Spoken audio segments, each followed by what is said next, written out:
everybody, welcome back. Today's day 4. We're doing 30 sonnets in 30 days while the theaters are closed. And today I have a really fun one for you. This is Sonnet 20. A woman's face with nature's own hand painted hast thou, the master-mistress of my passion. A woman's gentle heart, but not acquainted with shifting change as is false women's fashion. An eye more bright than theirs, less false in rolling, gilding the object whereupon it gazeth. A man in hue, all hues in his controlling, which steals men's eyes and women's souls amazeth. And for a woman wert thou first created, till nature, as she wrought thee, fell a doting, and by addition me of thee defeated, by adding one thing to my purpose, nothing. But since she pricked thee out for women's pleasure, mine be thy love, and thy love's use their treasure. Okay, so yesterday we talked about maybe the most famous sonnet, Sonnet 18. Today we're talking about one of the most controversial sonnets, and that's because, in case you couldn't tell, it's super gay. Specifically, it's very bi/gender fluid. So we're going to go through this sonnet actually line by line because it's very dense. There's a lot to unpack. And every single line seems to have 2 or 3 meanings. And one of them is almost always penis and or vagina. Heads up, I'm going to say penis and vagina a lot during this video. So just be prepared. It's unavoidable. It's there. So here we go. Let's dig in. A woman's face with nature's own hand painted hast thou, the master-mistress of my passion. So if you notice the word nature here is capitalized, that's actually really common in Shakespeare. Words like nature, fortune, love, you'll find them capitalized, and really that just means that these abstract ideas are being personified. So we're talking about Mother Nature or Lady Fortune or Cupid. So a woman's face with nature's own hand painted. So nature gave this man, this fair youth that we've been talking about, a woman's face, a very feminine face. It's not the result of cosmetics. He's just that beautiful. The master-mistress of my passion. We have this oxymoronic phrase. Again, he's probably a very androgynous looking man, and he has Shakespeare enamored with him. A woman's gentle heart, but not acquainted with shifting change as is false women's fashion. The word acquainted, quaint, was slang for vagina, so acquainted implies equipped with a vagina. So he's essentially saying, you have a woman's gentle heart, but not a woman's vagina. It's very strange. An eye more bright than theirs, less false in rolling, gilding the object whereupon it gazeth. So his eye is so bright that it casts a layer of gold on everything it looks upon.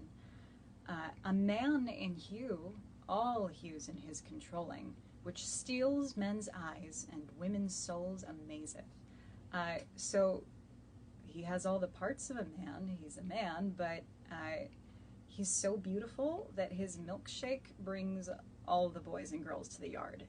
Everyone is attracted to this person regardless of gender. They're just that gorgeous. And for a woman wert thou first created, till nature, as she wrought thee, fell a doting. So you were probably first made to be a woman, but nature, as she was creating you, fell in love with you. And by addition, me of thee defeated, by adding one thing to my purpose, nothing. So because nature fell in love with you, she gave you one more thing. Thing was slang for penis. So nature gave you a penis. And because of that, me of thee defeated, I can't be with you, I can't marry you, whatever, because you have a penis. To my purpose, nothing. So nothing was slang for vagina. yes, Much Ado About Nothing becomes a much more interesting title, doesn't it? Much Ado About Vaginas is an excellent title for that play. Anyway, I digress. So he's saying, by adding a penis to you, I'm sorry, I'm saying penis and vagina so much, I can't help it. So a lot of people will use this line to say, oh, it's not a gay sonnet. And he's saying, because you have a penis, you're no use to me, you're nothing to me. But he's actually saying, to my purpose, nothing. To me, you are a vagina. Anywho. But since she pricked thee out for women's pleasure, mine be thy love, and thy love's use their treasure. So pricked obviously has a double meaning, penis, for women's pleasure. So since you are made for women's sexual satisfaction, women can have you for their sexual gratification, but I want to have thy love. Mine be thy love. And apparently the word treasure, also I have a note here that it implies semen. I don't know. It's a very raunchy poem. So yeah, that's Sonnet 20. There are some people who will say that this is not a homoerotic poem. And to that, my only response is, wow, denial is a hell of a drug, huh? And there are people who will say, oh yeah, these were written to a man, but they're not homoerotic, they're not gay. I can just say this, I have a lot of same-sex platonic friends, and I would lie down in traffic for them. I love them very much, but I wouldn't write 126 sonnets to them. And also, there are a lot of editors who used to even go so far as to change the pronouns in the sonnets because they thought, oh, Shakespeare must have made a mistake. He couldn't possibly have been writing these to a man, which is just hilarious, ridiculous. This is maybe some speculation on my part, but just from reading this sonnet, I would go so far as to say that I think this might be Shakespeare's first time falling in love with a man. Just the way that it reads. I might be projecting, of course, but bringing my own life experience to this. I'm a bisexual woman, and I remember the first time I fell head over heels for someone who was not a man. It felt a lot like this. A lot of confusion and admiration and wonder at how beautiful this person is. It's like I'm falling in love with you, not because of your gender, but just because of who you are. You're just that beautiful. And I, if I seem like I'm pushing my gay agenda or something, maybe I am, I guess. But I think that it's really important to acknowledge that the most famous writer in the English language was a bisexual man, because there's so much bi-erasure in our culture, and I think it's really important.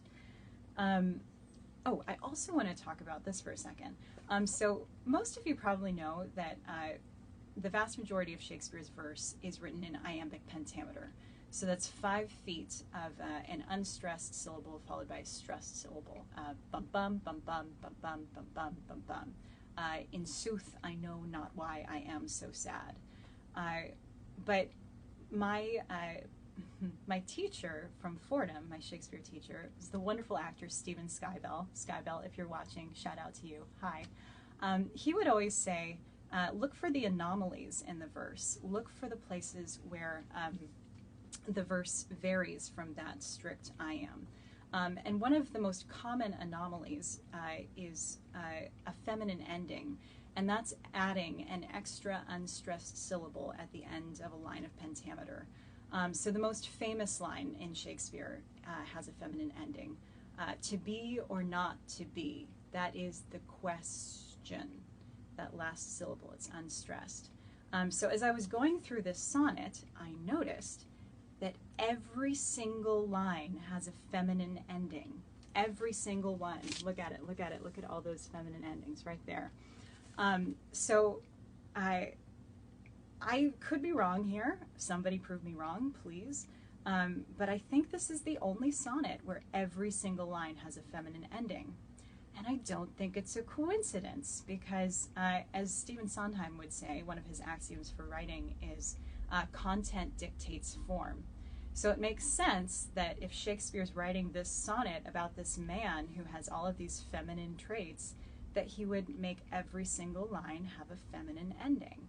But also, while we're talking about feminine endings, what is a feminine ending? It's adding one thing to the line. It's adding one little extra thing, just as he says in that line, by adding one thing to my purpose, nothing. So are these feminine endings actually just figurative penises? I don't know. Does gender exist? Does the binary exist? Mind blown. Anyway, wow. That was a lot. So, yeah, that's all I've got for today. Thanks so much for tuning in. Tomorrow we'll continue. If you have any questions, thoughts, comments, requests, let me know. Stay safe out there and have a great day. Bye.